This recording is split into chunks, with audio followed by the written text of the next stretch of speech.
Memasuki masa kampanye, sejumlah spanduk, banner hingga baliho mulai terpasang di sepanjang ruas Jalintim Palembang Betung.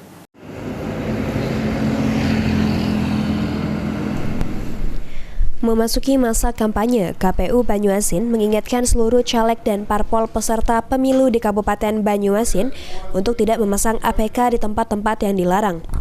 Dari pantauan tim PAL TV di lapangan, terlihat sudah banyak spanduk, banner, hingga baliho ukuran besar yang sudah terpasang.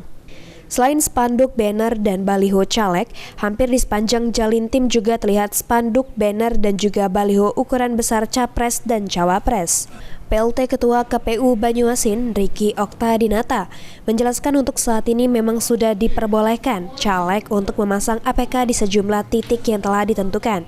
Namun ada juga tempat-tempat yang tidak diperbolehkan memasang APK berdasarkan kesepakatan dan sesuai peraturan yang telah ada.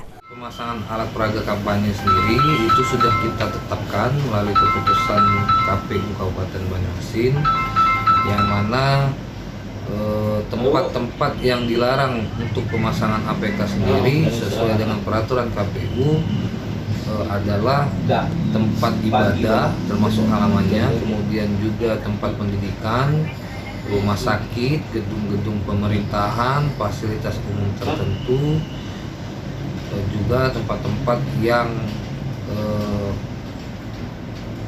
merupakan ruang publik atau yang mengganggu ketertiban umum. Suryadi, PAL TV.